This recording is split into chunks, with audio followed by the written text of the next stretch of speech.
Hey everyone, Mark and Joey here on a beautiful Monday morning. Golf weather again, so you're going to be happy. You're getting out to do some practice today, and everybody was happy on the weekend. Good weather over in Europe. A lot of the guys at the Scottish Open, good weather here in the United States, and that where the PGA event was held. So it is a kind of a light recap. Neither one of the tournaments meant much to the world of golf. You did, and credit to you, after our early picks from Wednesday didn't work out. You did pick Russell Henley to win PGA event, which is exactly what happened. But before you start talking about that, I'm just going to mention, guys, we've had huge expansion in the show. If you've been here in the last week or so, you've heard about that. We're not going to repeat it. Go to the ultimatesportschannel.com. You'll see all the places now that you can get us either in video podcast or an audio podcast now. And you can download the show and listen to it whenever you want to.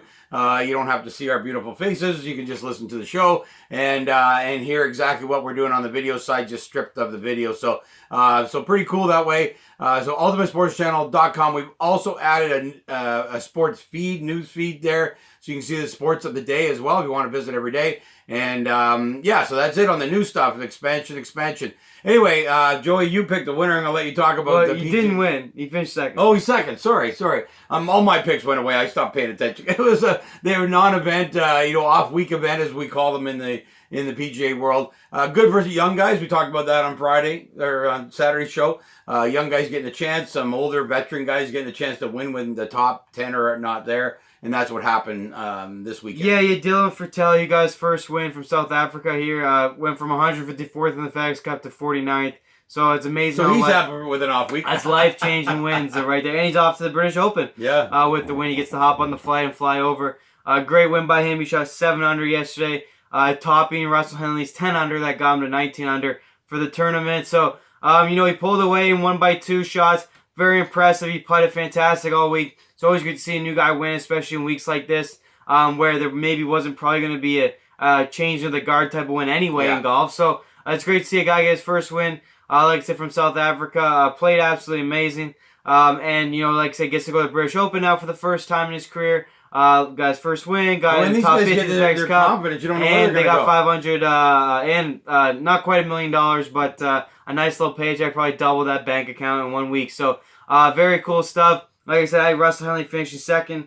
Andrew Landry, who finished third. You probably heard the name before. He's been there before. But actually, kind of the story for me is Colin Morikawa. He actually finished second to Matt Wolff the week before. That's the top amateur. Yeah, he finished 4th here. So his first couple events here, he now has not finished outside the top 23. Yeah. He has a 2nd of last week, a 4th of this week. Will keep his card for next year most likely. So very impressive stuff. This kid is clearly someone to watch for in the future. Has a silky smooth swing. And when he gets that putter going, obviously he can shoot some crazy low scores.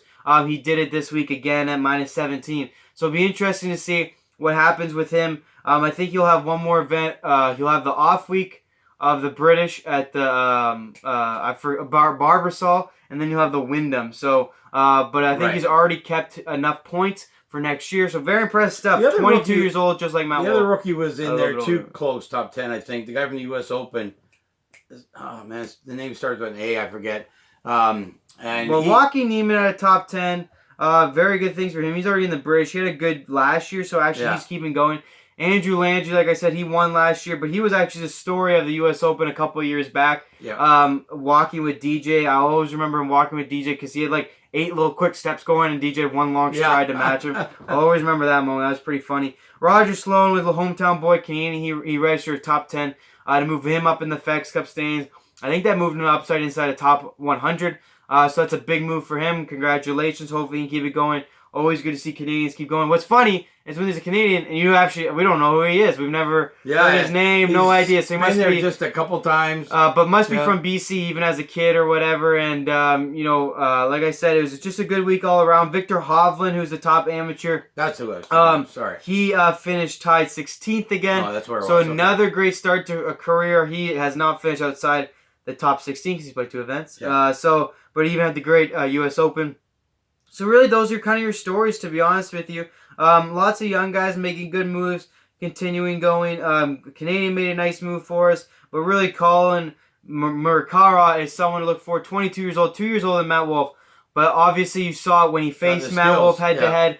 what skills, what golf swing, what a game. And then following that up this week, in outside top 23, my God, in your PGA Tour career, only 5 events, but like 5 events out of college. And I love his attitude, and it's where most amateurs' attitudes are right now, which is he goes, I only know winning because I came from amateur golf.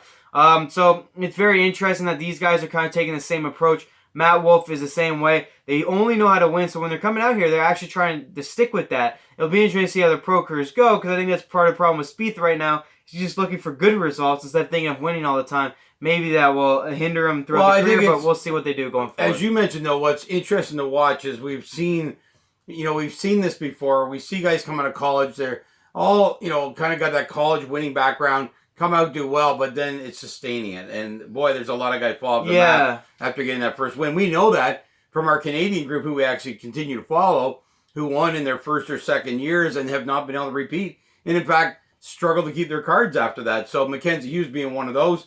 Taylor was another one of those that have really struggled to stay there even after coming out and being hot shots and winning in their first year or their second year. So it's difficult to do. The PGA, they've done it in a couple off weeks now. So what's it like when all the top guys return? Matt Wolff is only one of 6 players to win at the age of 20 or younger. Yeah. So, and that crowd is very they've all been Seve Ballesteros, Tiger Woods, Jordan Spieth, Rory McIlroy, and now him. So he's in a category of its own. I wouldn't compare him to the guys we're talking about. He's also 1 year younger than Tiger. Oh, no, he won his 4th event. Tiger won his 5th event, his first win.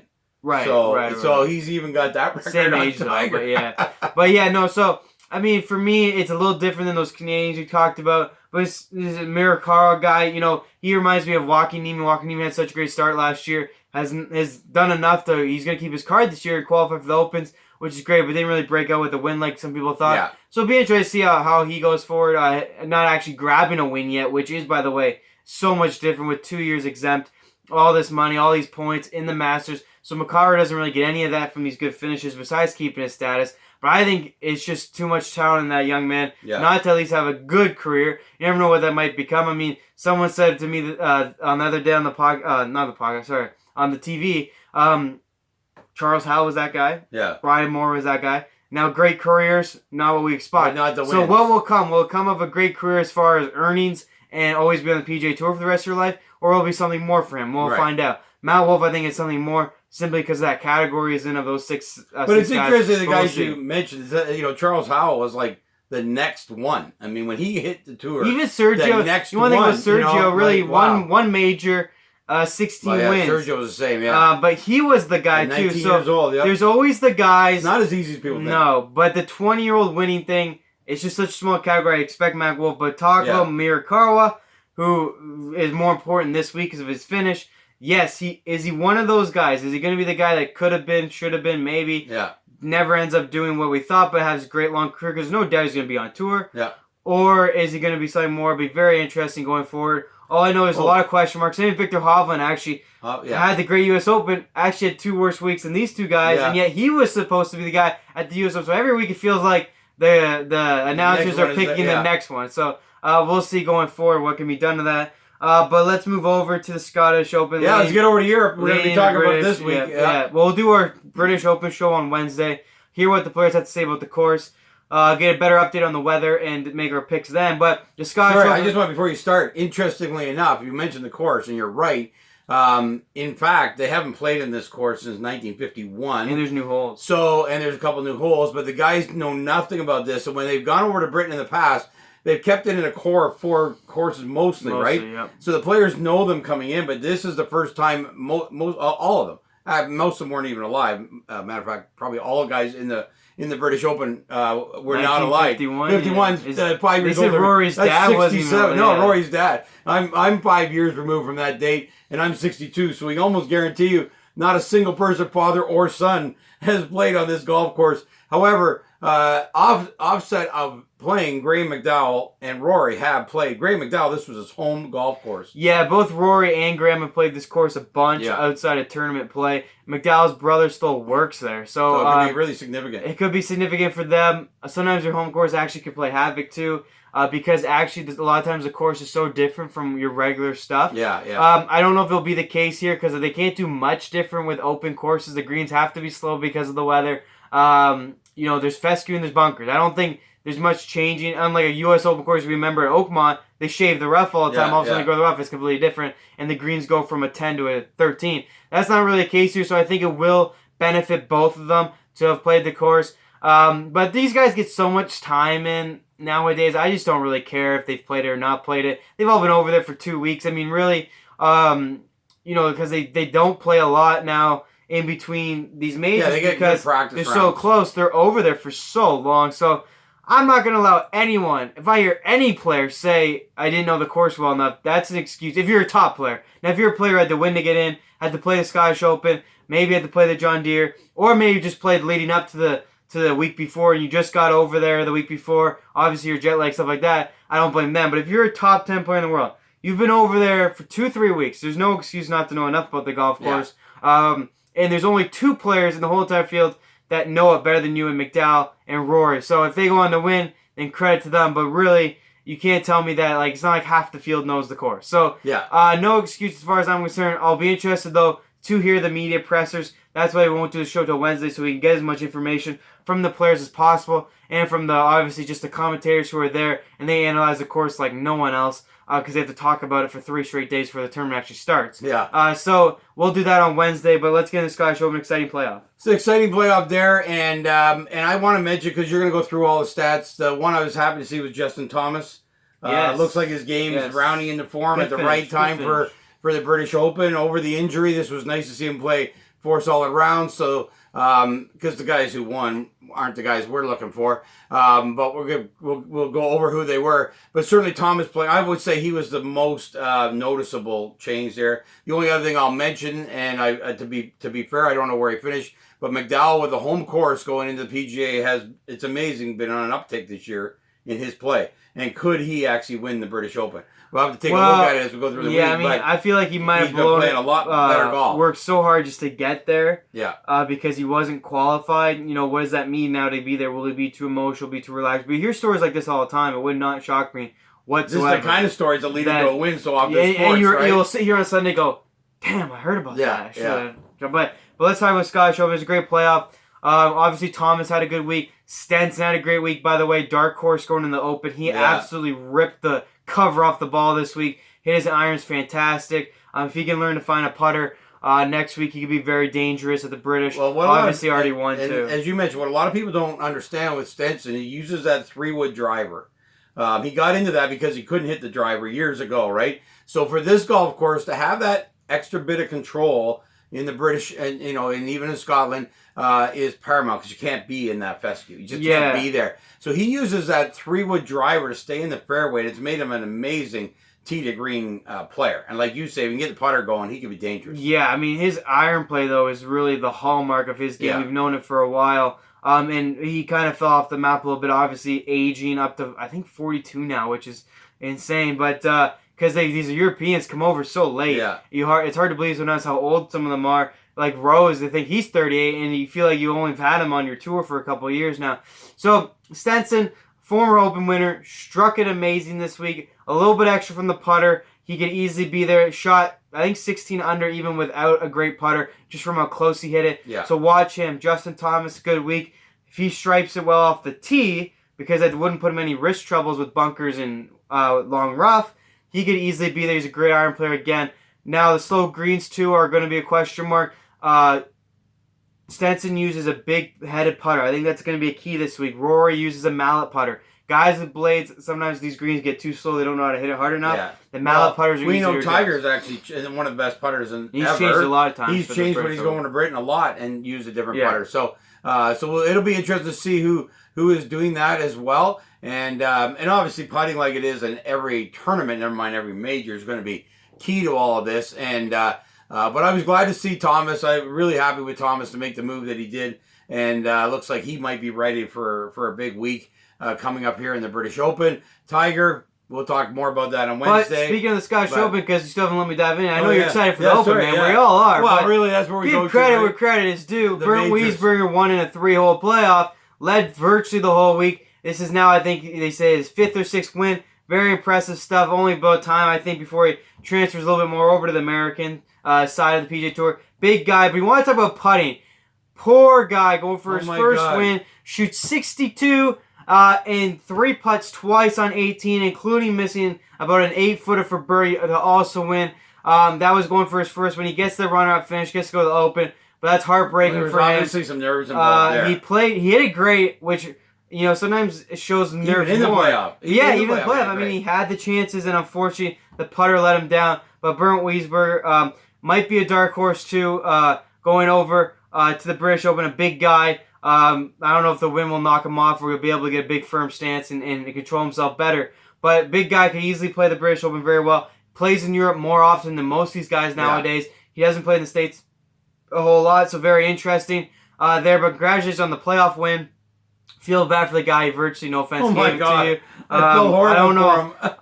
For him. I'd be sick. I mean, honestly, the one was okay. It was a little bit of a long putt, but one of them was like 20 feet. He 3-putted from 20 feet. Oh and my then God. missed the putt. It was a little too bad to see. Secondly, now that we've acknowledged the winner and the guy who sadly 3-putted twice to finish second, Andrew Johnson, Beef Johnson, the big guy who made a buzz around the world a couple of years ago. Actually said he was struggling with depression and mental health. Has come back, had a good week this week. Yeah. Glad to see him doing well. Hopefully he can have a good British Open because he's such a lovable guy. The personality is great. And I know we would love to see him have another good week at the British Open and be in the media and do lots of interviews because every time he speaks, it's just something special. Whether it's serious or funny, it's just he's a class act and kind of brings the everyday man closer to the game because he goes and eats at Arby's after he wins $1 million. So very cool. He shot 9 under as well, 62, finished 4th. Yeah, lots of great stuff. We had some disappointing stories there. Fowler, where'd he end up? He missed the cut. I looked at the same. Missed the cut. Oh my God, he won it 2 or 3 years ago. Who else was over there playing? Rory did all right. I mean, these guys kind of slacked off. It's a tune-up week, as we talked about, right? Yeah. We talked about really was about time change. It was about jet lag. It was about just hitting balls over there. So I might as well play a tournament rather than go out and have a practice round. But they all sucked, basically. They did what they had to do to feel ready. That's all. What happened. So Poulter had a decent week too. Yeah. I thought Poulter would be closer, but where did he end up finishing?